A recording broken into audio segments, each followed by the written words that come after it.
Assalamualaikum warahmatullahi wabarakatuh. Perkenalkan, nama saya Muhammad Baharudin Bayi Arifin. Saya dosen Prodi Pendidikan Guru Madrasah Ibtidaiyah Fakultas Agama Islam Universitas Muhammadiyah Sidoarjo. Sebagai seorang dosen, saya memiliki kewajiban untuk memenuhi kegiatan tridharma perguruan tinggi, diantaranya pendidikan dan pengajaran, penelitian dan pengabdian masyarakat.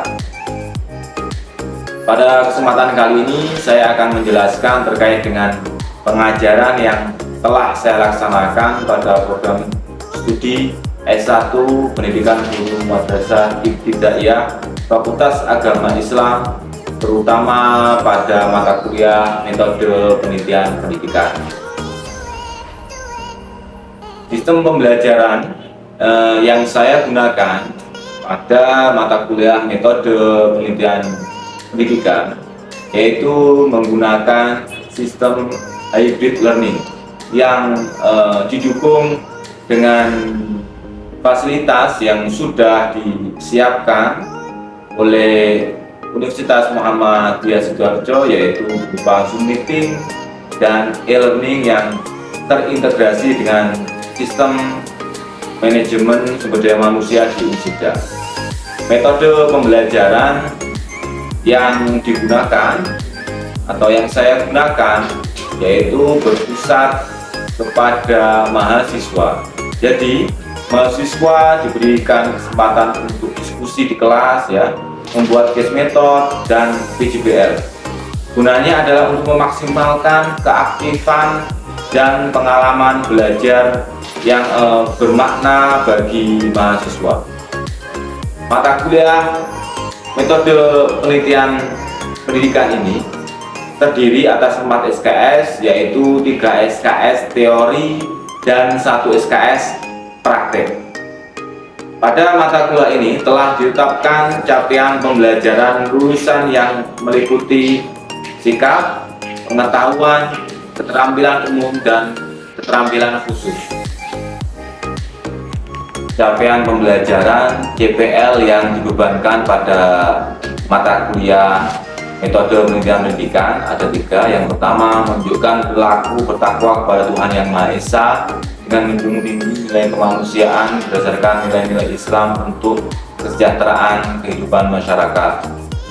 Kedua, menunjukkan sikap bertanggung jawab dalam bidang keahliannya dengan semangat kemandirian, kejuangan, dan kewirausahaan serta menginternalisasi nilai norma dan etika akademik.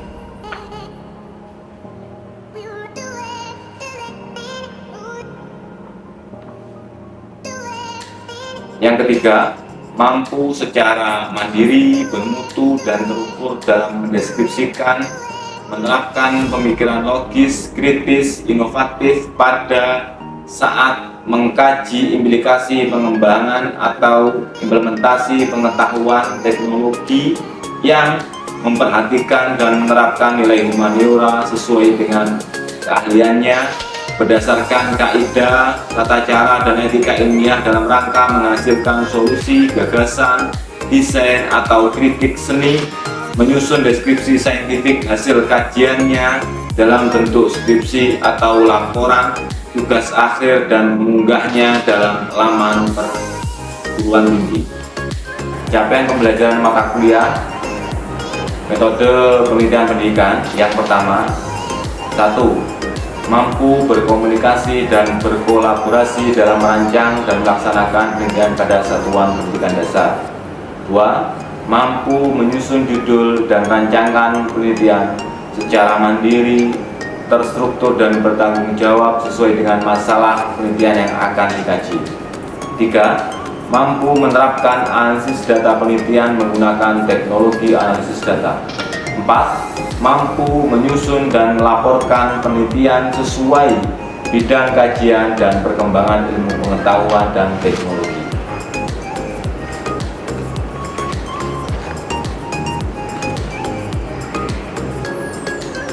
Deskripsi singkat mata kuliah metode penelitian pendidikan. Mata kuliah metode penelitian pendidikan membekali mahasiswa ke arah pemahaman komprehensif tentang konsep metode penelitian ilmiah secara teoritis dan praktis tentang penelitian kuantitatif, kualitatif, dan campuran. Dalam perkuliahan ini membekali mahasiswa agar dapat menerapkan konsep kaidah-kaidah berbagai pendekatan, teknik-teknik penelitian, dan langkah-langkah penelitian yang tepat dalam kerangka kajian pendidikan.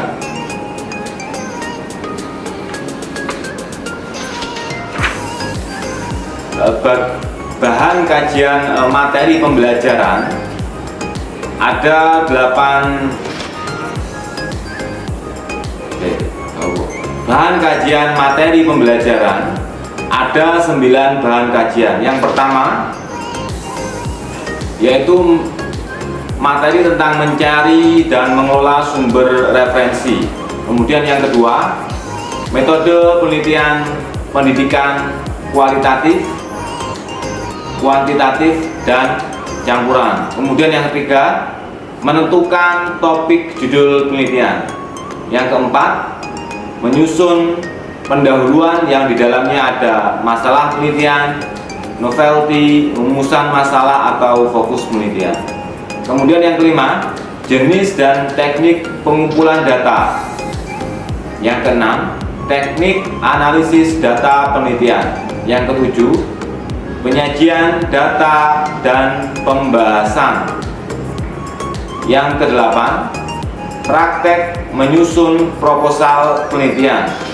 Dan yang kesembilan adalah laporan penelitian berupa artikel ilmiah.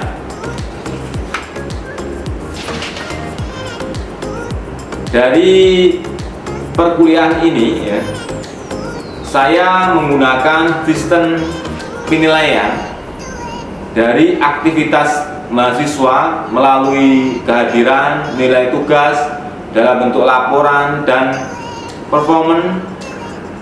Kemudian ada nilai UTS dan UAS. Hasil evaluasi yang sudah dilakukan tersebut akan diinput melalui SIADO atau sistem manajemen yang terintegrasi dengan sistem informasi mahasiswa, sehingga mahasiswa dapat melihat nilainya secara transparan, dan bagi mahasiswa yang nilainya kurang bagus diberikan kesempatan untuk remedial sesuai dengan ketentuan dan jadwal dari Direktorat Akademik Universitas Muhammadiyah Sidoarjo. Berikut mari kita saksikan bersama video pembelajaran pada mata kuliah metode penelitian pendidikan. Bismillahirrahmanirrahim. Assalamualaikum warahmatullahi wabarakatuh. Waalaikumsalam warahmatullahi wabarakatuh. Pada pertemuan ke-6 ini kita akan membahas bagaimana cara membuat pendahuluan dalam proposal penelitian, ya, tahap-tahapnya seperti apa. Nanti kita akan mencoba untuk memahami dan membuat ya secara singkat bagaimana membuat pendahuluan yang baik dan benar pada proposal penelitian. Sebelum kita masuk ke materi, mari kita buka dengan berdoa. Monggo silakan Mas dipimpin untuk berdoa teman-temannya. Bismillahirrahmanirrahim. Raditu billahi rabban wa bil islam dinan wa bi Muhammadin nabiyyan wa rasulan. Rabbi zidna ilman warzuqna fahman. Oke, alhamdulillah. Dalam menulis pendahuluan ya, seringkali kita itu mengulang-ulang kata-kata. Itu yang sering terjadi misalnya dalam membuat sebuah pendahuluan, mengulang kata-kata, terutama dalam latar belakang masalah. Poin di sini adalah hindari apa yang pertama, harus hindari, jangan tergoda untuk membuat pengetahuan yang bersumber dari textbook, karena para pembaca tidak ingin diberitahu tentang informasi yang mereka telah ketahui. Apa yang dimaksud ini? Sebagai contoh, ini adalah konsep terkait dengan pendidikan sesuai dengan perundang-undangan. Ya.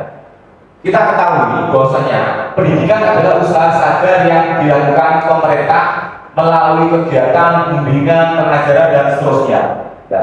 Hal ini merupakan hal yang sudah apa? Sudah biasa dan dipahami oleh semua calon pendidik. Jadi tidak perlu diulang-ulang lagi. Karena apa? Asumsinya setiap pembaca ketika membaca sebuah artikel ilmiah, ya, ketika membaca sebuah penelitian, maka pembaca tersebut pasti sudah mempunyai apa? Pengetahuan awal. Dan hal ini adalah hal yang umum. Dan pembaca tersebut diasumsikan apa?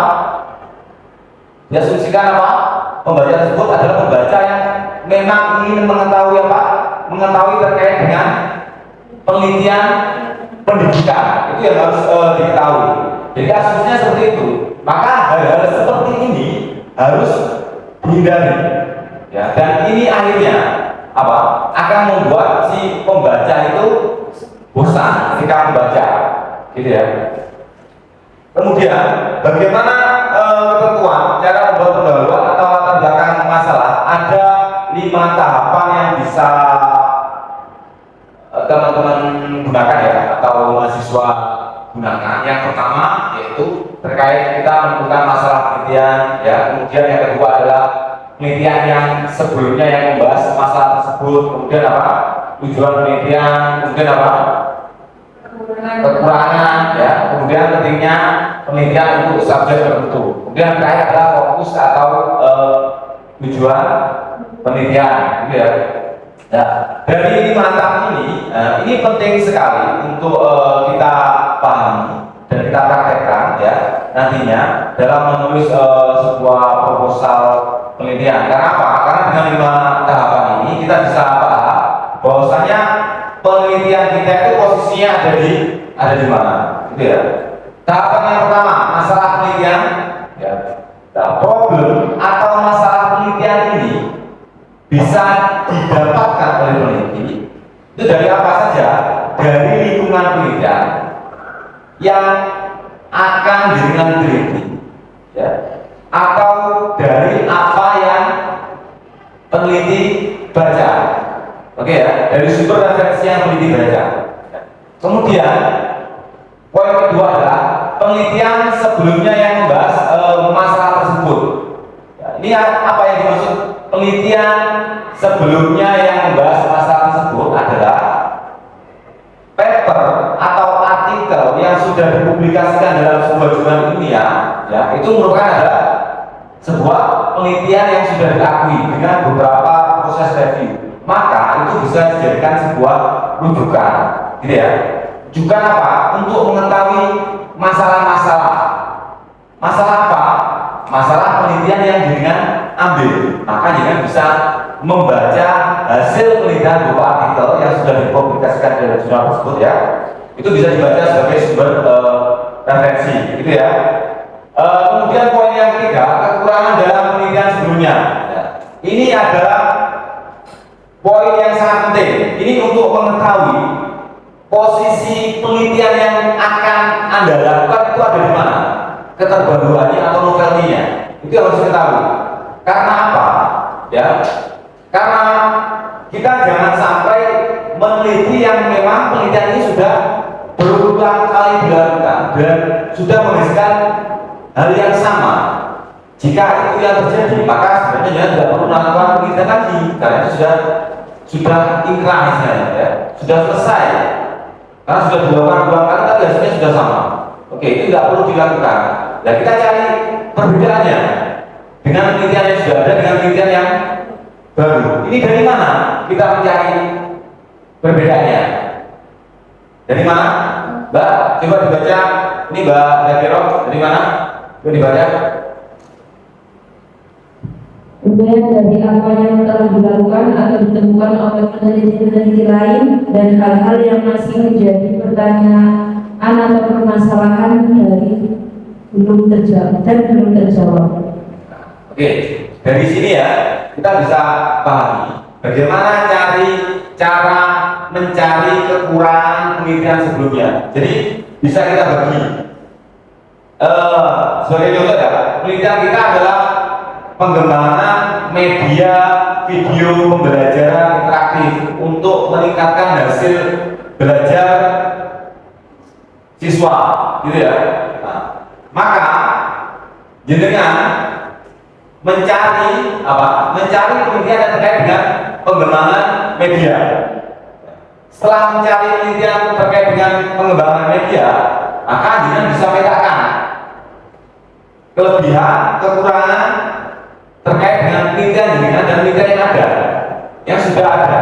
Nah, dari situ maka ya Anda akan mengetahui kekurangan dalam penelitian sebelumnya yang itu bisa dijadikan acuan untuk penelitian selanjutnya yang Anda akan lakukan, gitu ya. Kemudian yang keempat adalah pentingnya penelitian untuk subjek tertentu. Ya, yang dimaksud ini adalah kenapa setelah kita menentukan kekurangan dalam penelitian, terus kemudian kita tentukan pentingnya penelitian untuk subjek tertentu ini adalah apa? Apakah penelitian yang akan kita lakukan ini penting untuk segera dilakukan? Makanya kita penting untuk apa? Untuk mengetahui kekurangannya. Ya, yang dimaksud dengan novelty itu ada di poin 3 dan 4 ini. Keterbaruannya itu ada di poin 3 dan 4. Ini sangat penting untuk dilakukan dan tahapan-tahapan ini sangat penting untuk diterapkan ketika menulis sebuah proposal atau artikel ilmiah, perusahaan penelitian atau artikel ilmiah, ya. Kemudian yang terakhir adalah tentang fokus atau tujuan penelitian. Ya. Tujuan penelitian ini bisa dipahami sebagai fokus penelitian. Apa yang akan peneliti lakukan atau permasalahan apa yang akan dijawab oleh peneliti. Itu kita bisa fokuskan pada yang namanya tujuan penelitian. Sehingga penelitian yang akan Anda lakukan itu akan fokus atau terarah. Gitu ya. Paham ya? Dari sini ada yang ditanyakan? Saya Pak izin bertanya. Oke, silakan. Untuk yang di nomor 3 tadi masih kurang jelas bagaimana cara menentukan kekurangan dalam penelitian sebelumnya, Pak. Masih kurang jelas di sini. Terima kasih, Pak. Oke, terima kasih, Pak ya. Oke, kita akan ulangi lagi di poin ketiga ya. Di poin ketiga ini adalah kekurangan dalam penelitian sebelumnya. Bagaimana tahapannya kita untuk mencari kekurangan dalam penelitian sebelumnya yang kemudian kita ambil sebagai novelty atau keterbaruan, gitu ya. Caranya adalah dengan kita membuat tabel, gitu ya. Membuat tabel. Tabelnya seperti apa? Kita cari dulu sumber referensinya terkait dengan topik atau judul penelitian yang sudah jenengan tentukan. Cari sumbernya, cari artikelnya, cari penelitiannya. Kemudian kita petakan menggunakan tabel. Tulis judul, ya. Kemudian kesamaan, perbedaan, kekurangan, kelebihan dipetakan. Setiap artikel yang jenengan download atau jenengan apa? Baca tersebut, gitu ya. Paham ya? Nah, dari situ maka jenengan akan tahu posisi penelitian kita itu ada di mana. Gitu. Baru nanti jenengan bisa melanjutkan atau menulis fokus masalah, karena fokus masalah ini tidak bisa ditentukan, ya. Atau peneliti itu belum bisa menentukan fokus masalah ketika memang keterbaruannya belum jelas, keterbaruannya belum jelas atau novelnya belum jelas, gitu ya.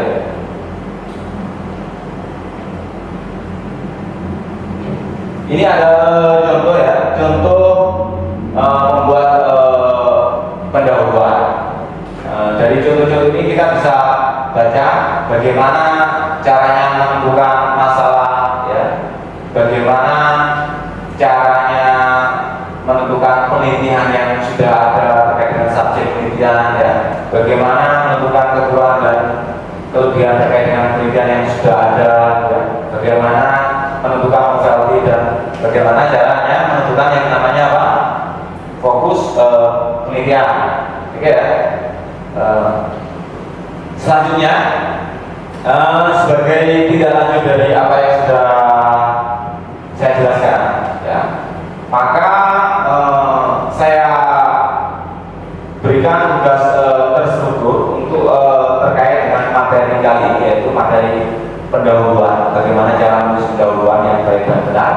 Untuk pertemuan selanjutnya silakan teman-teman mahasiswa semuanya ya membuat pendahuluan dengan cara menentukan topik penelitian terdahulu. Ya. Jadi topik penelitian yang kemarin pada pertemuan ke-5 yang sudah dengan tentukan itu ditulis dalam bentuk pendahuluan ya, dan nanti dikumpulkan melalui e-learning yang ada. Dari sini ada yang ditanyakan? Sudah? Oke, kalau sudah, mari kita akhiri dengan bacaan kafaratul majelis. Subhanallah wa bihamdika asyhadu an la ilaha illa anta astaghfiruka wa atubu ilaik. Assalamualaikum warahmatullahi wabarakatuh. Waalaikumsalam.